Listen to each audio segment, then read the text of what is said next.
Good morning, my brothers and sisters wrapped in this glorious sun-kissed skin.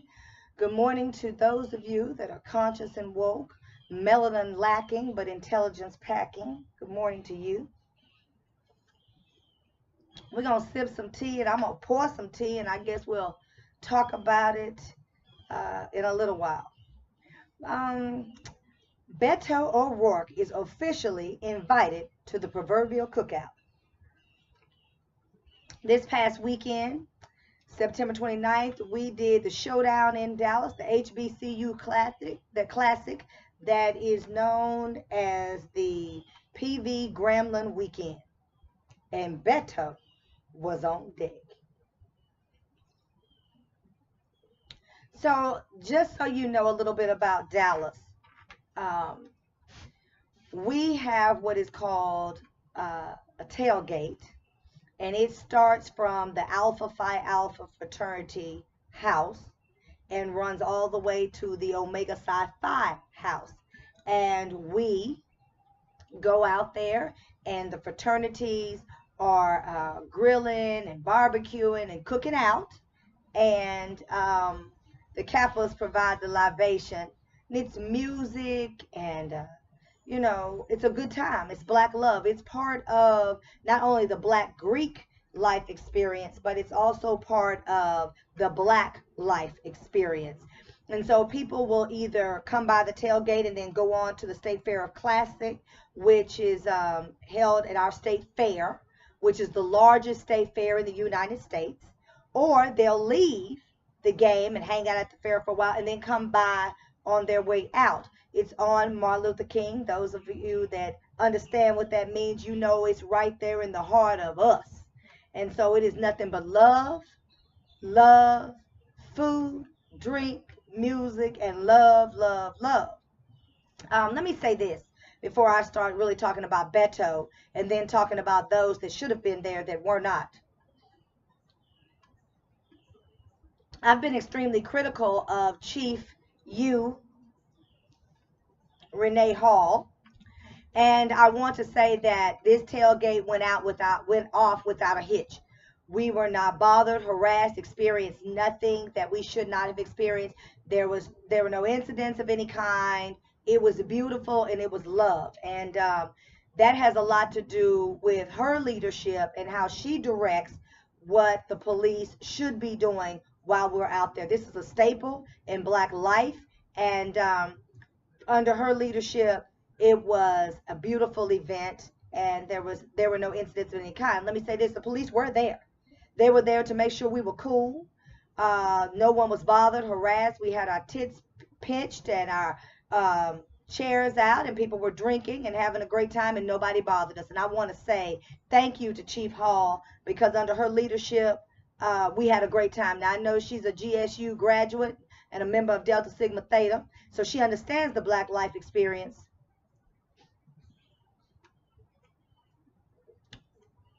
One would think.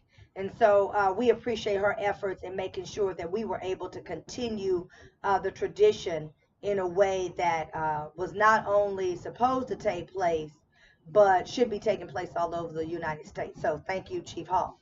Beto was on deck. He was not just on deck. And I'm going to see if I can find the picture for my frat brother, because there are receipts. He was helping to unload the Alpha truck. He got there early enough to help work. So, Omarosa, now, you still can't come to the cookout. But Beto, we might even let him bring a dish next time. Next year, he can bring a dish, and we'll get some little bitty spoons and taste it. Okay, so that brings me to my other point. There are 13 people running for a vacated city council seat. Happens to be my district, District 4 in Dallas. That is significant because in November we have the midterm elections, and people are asking you all over these great United States to vote for them. Well, what are they doing when they ask you for your vote?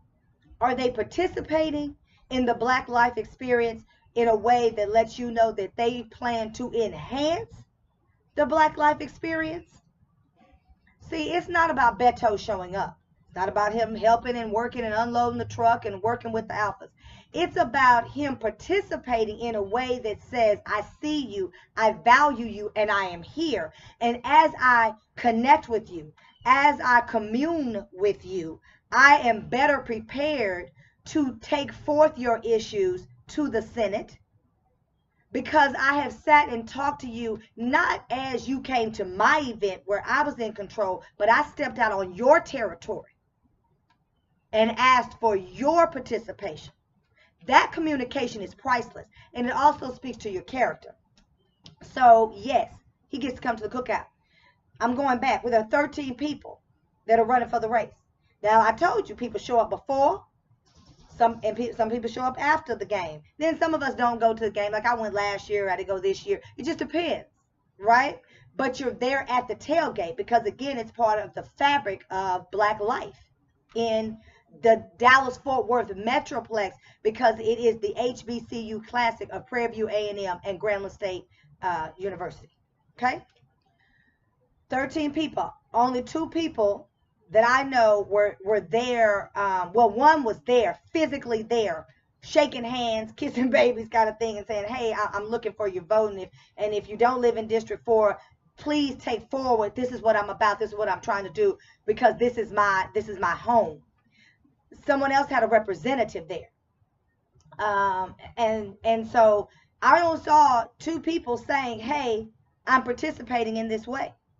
Now, maybe they were at the game. I don't know, but they didn't come by. Let me tell you who did come by, because I told you it's part of Black life. Roland Martin, my frat brother. Civil rights leader Lee Merritt. Ben Crump, civil rights attorney. Darrell Washington, civil rights attorney, representing Lindo Jones, and says represented countless others. Lindo Jones is the black guy that was shot in the back by the black police officer in Mesquite. State Senator Royce West, he was there.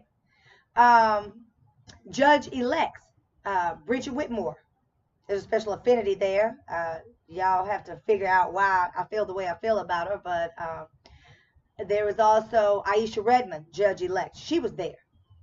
Kim Cooks, my sorority sister, who is an incumbent, she came by. This is a part of Black life.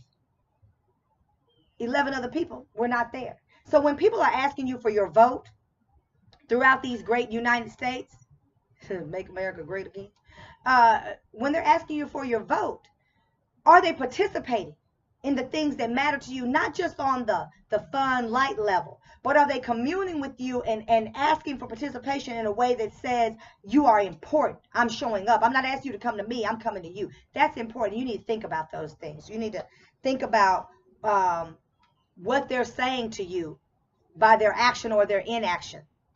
You know, the time has passed that we give passes to people because they're black. That's over. The time has passed that we as women give passes to people because they're women. We need to hold people accountable. We need to say, okay, yeah, I voted for you, but I'm not going to vote for you again because you've done nothing for us.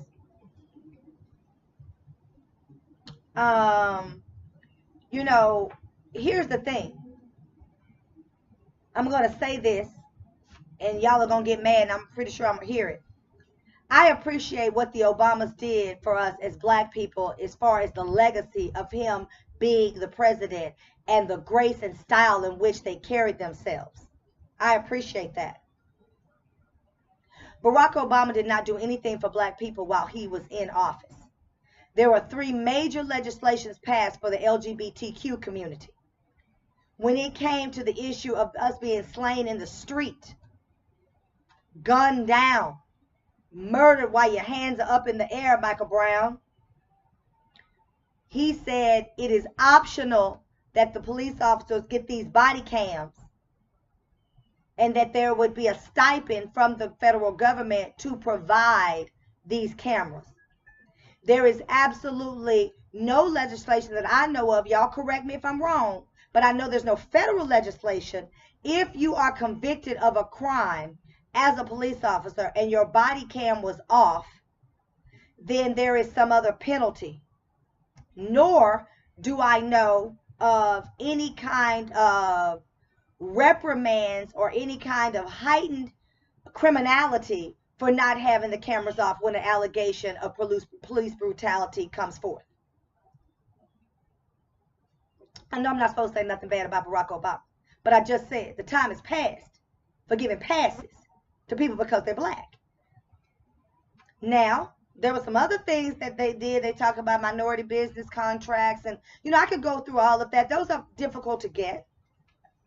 But does it enhance the black life experience? Well, I guess that's debatable.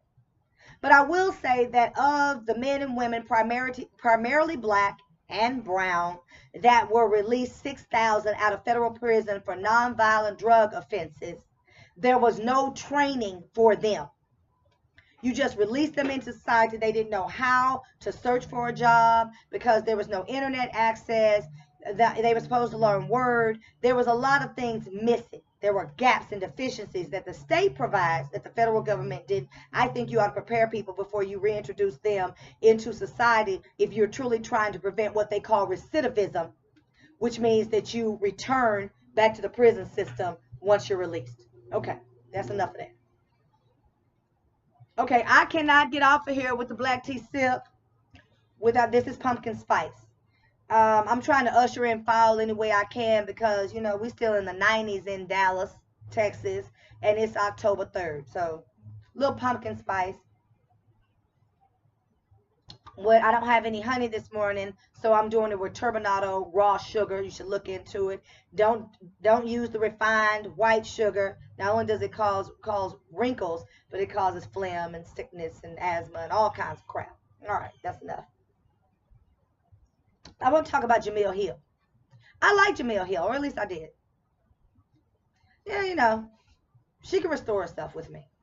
But I didn't like the fact that she was saying and really going ham about us, saying that we believe that the disparity of Bill Cosby is so egregious because it's not only an attack on his legacy because of the black tax that we bear. Now, many people say, I don't bear that black tax, and kudos to you, but it is there. It exists, and we have to work mentally, physically, emotionally, and spiritually to not bear that black tax. But it does happen. The black tax says that our hero, for many people, legacy diminished, completely eviscerated, which means the HBCU movement, the I'm black and I'm proud from a James Brown kind of thing, black by popular demand. I saw somebody Saturday with that shirt on, and I can remember that shirt in the 80s, and I was so proud to wear the shirt in college in the 90s. So, that's kind of been eviscerated because he was the champion of that cause. Jamil Hill went in talking about her mother's experience of sexual assault. I don't want to diminish, dilute, or dampen that in any way. I can't speak to it. That has not been my experience. I said before, a girlfriend of mine, who I think the world of, made the comment that 1 in 4 women has been sexually assaulted. That is reported. I haven't checked that stat, but that's how our conversation went. That's mind blowing. It's terrifying because, see, I haven't finished running my race. I'm still here. So does that mean that I should be mindful that I can be sexually assaulted? Let's speak on that. Don't put yourself in precarious situations. Sometimes you can't help it. Sometimes the situation finds you. You didn't find yourself in it. I understand that. But we also have to be accountable and responsible for the things that we do. Don't let some man pick you up from your home on a date. You don't know him. Drive to where he is. Meet him in a public place. Get to know him first. If all this dude does is text you and never talk to you on the phone, that's a sign. We just have to be mindful of the situations that we allow ourselves in because the statistic is pretty high for sexual assaults occurring with people that you know. Now, that does not mean that they're not responsible, they're not accountable for that, and we shouldn't be taking these sons of guns down for violating our bodies. Not saying that. I'm just saying we need to be mindful. We can't be as trusted because I'm going to touch on Kavanaugh for a minute just to let you know how the world works. Our president, his son, made fun of Dr. Christine Blasey Ford. And then his son was saying he's terrified for his sons. I have 2 boys. And I have black boys, which means that this is not new to us. And I think Jamil Hill needs to take in consideration that the reason that we're making the comments that we're making is for eons. White women have been accusing black men and black boys of things that they did not do, and they've been hung from their neck. Their genitalia has been cut off. They have been beaten, thrown in jail for something they didn't do. We have black men sitting on death row where a white woman said that he attacked her, or she saw him, and he attacked a woman, and then the woman was later murdered. And we've got young black men in prison, athletes, for having consensual sex with a white girl, and then mom and daddy find out and she says he raped me. We have young black boys who may be 17 who were in a relationship with a 16-year-old high school student that are charged as sexual deviants for a consensual relationship. We have a young boy right now being charged because a young white girl, 16, sent him nude photos of her. He's 17 and he's been charged. We don't have control over the things that people text us. In fact, the President of the United States is going to text us all today. My son said, is there a way for me to block him? He's 7. So we don't have control of that. And so I'm saying when a man has violated a woman, he should pay the price. But this country has such disparities. Wait a minute, hold on, y'all. Hold on. Let me get my soapbox. Hold on. I'm going to see what I can do with this tea. Let me get my soapbox. Okay, so now my feet are propped up on the soapbox. Let me continue. This country has such disparities on what they find to be egregious enough to charge, convict, and sentence. And I think Jamil Hill, while you're saying it's a trash position, you have a trash position because you're not taking in the full brevity and scope of what people are saying from their hearts, their minds, their guts. And this is sickening what has happened. But let me go back to just a moment. Kavanaugh, who is seeking to be the next Supreme Court justice, in 1982 violated Dr. Ford. She was found credible by our psychotic president, who sees women no more than an object. I guess they told him to say that, like, hey, you need to do this so that he gets, because he doesn't have that much sense on his own. Found credible by the senators, found credible until yesterday with Trump. Let me stick a pin there. Yet in 1982, the violation that she experienced would have only been a misdemeanor. Would have only been a misdemeanor. Slap on the wrist. If a criminal investigation is opened up about Kavanaugh, he will be charged under that time, which will be a misdemeanor. It'll still be a criminal offense, but it'll be a misdemeanor. You would think to violate someone and to offend them in a way that they carry a future forward for the rest of their lives should be far more than a misdemeanor. So now let me talk about Bill Cosby and Jamil Hill's perspective. Bill Cosby, and I said before, I believe that there was just a loophole in it, and then they found a way to bring him into the statute of limitations to charge, sentence, and convict this 81-year-old man. Now, I have a difference of opinion about the woman who ultimately took down Bill Cosby. He paid for her to go to college. They talked regularly. I think at one point they were saying 2 times a week. He was friendly and talked with her mother, yet she said he violated her in his experience she couldn't get past. Okay. I'm not going to say what did or did not happen. I am going to say if someone were to violate me like that, they could not pay my tuition, talk to me on the phone, and certainly would not be talking to my mother. But as far as Jamil Hill in her position saying that black people are saying Bill Cosby should be able to get away with it. I'm paraphrasing because the white folks have been able to get away with it. That's not what people are saying. What they're saying is that there is a disparity that is so egregious that it should shock our consciousness, and we should find it unconscionable as people of color, because so many times people make allegations and we pay the penalty. There was a young white woman from Syracuse University who accused 2 black men of raping her, that came forward later and said it was not true. They both lost their football scholarships. One said his life has never been the same. The other one said he's glad to know it, but he's moved on. Because everybody doesn't handle a lie the same way. So before we jump on the bandwagon and start to talk about how we should be looking at Bill Cosby, we should be looking at it at the full brevity and scope. And yes, that means we also draw parallels to Charlie Rose. We draw parallels to Matt Lauer.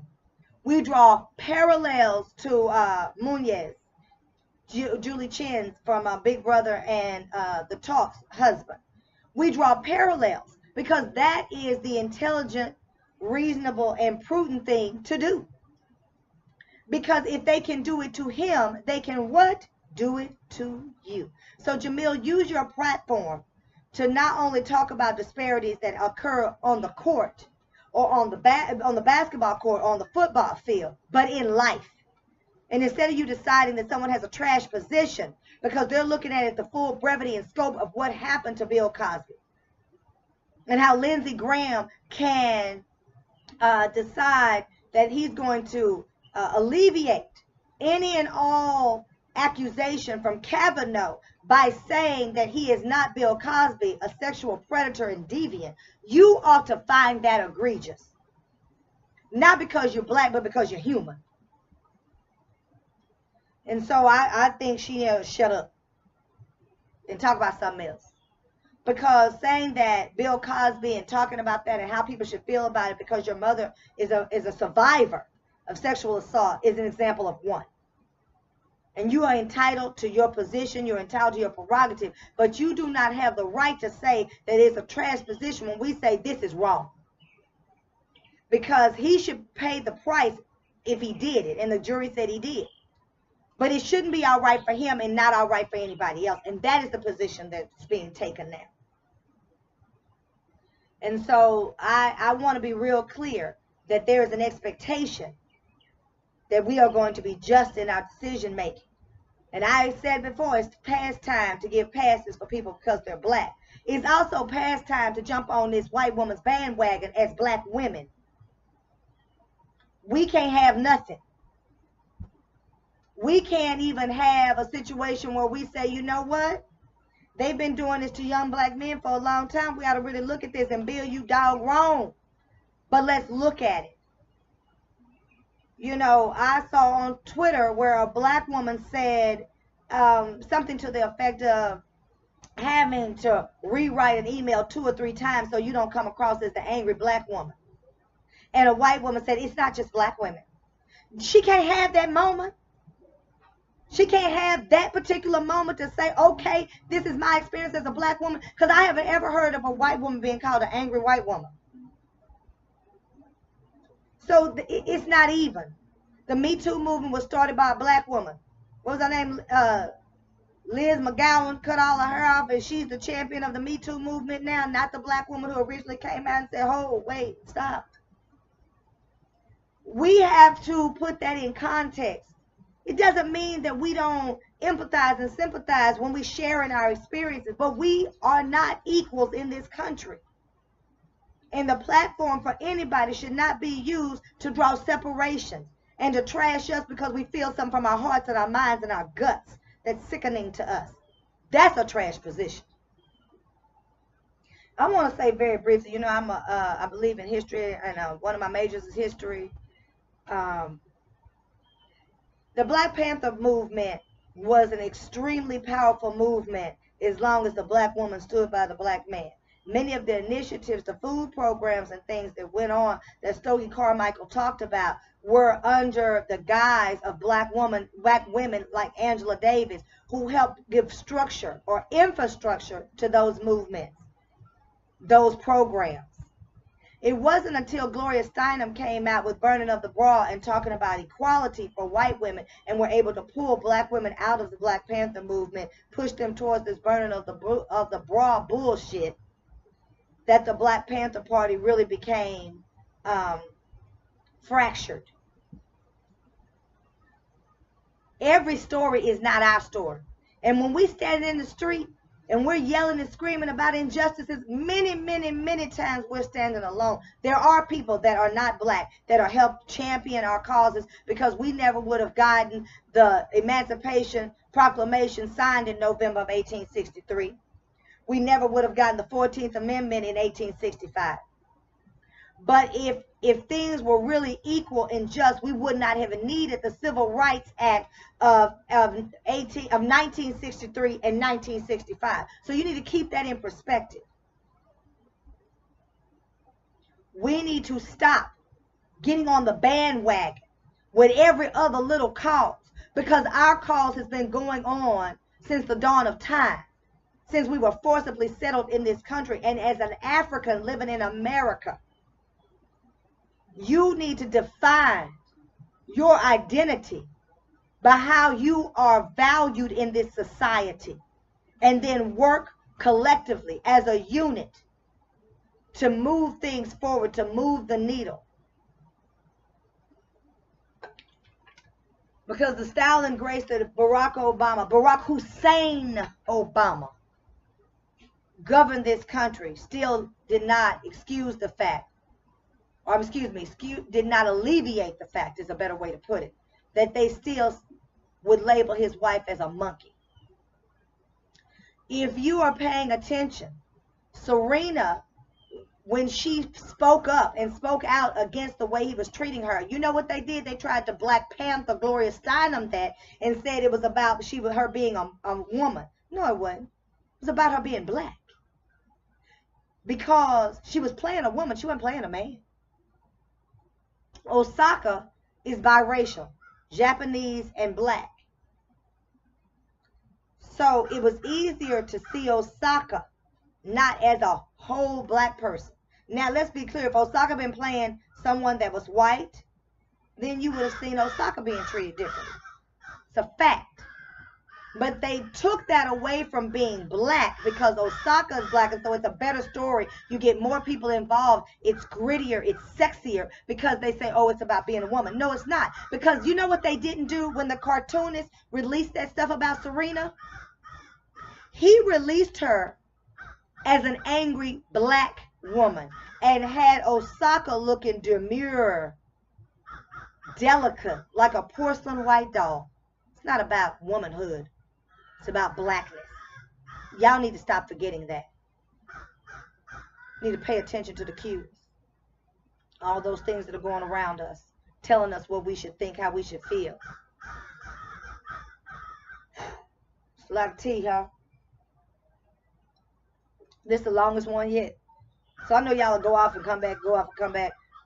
You know, but we need to start paying attention. There's a lot going on. Beto O'Rourke, officially invited to the proverbial cookout, the tailgate. Let's get him in office. When people are asking you for your vote for this November 6th election, you know what you need to be doing? Paying attention to, if they're paying attention to you.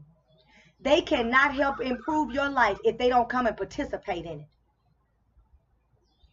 Stop giving passes because they're black. Stop signing up because they say you're a woman or you're a man. Pay attention to how it's affecting your life experience. And that's whether you're black, white, green, or purple. They can't ask you for your vote and not pay attention to your life. Because they're saying they're going to improve, enhance your life through this office. Let's not fall short. Let's not give passes anymore. Let's not give credit where credit is undue. Let's give credence to the things that matter to you. All right. So let me move my soapbox. Hold on, y'all. All right. Soapbox is gone. I want to wish you a happy hump day. Peace and love and harmony. And let's take care of one another. A lot of things out there we need to be paying attention. And then we need to be in action. All right. Y'all stay blessed, stay black, stay woke, and stay conscious. Assalamu alaikum.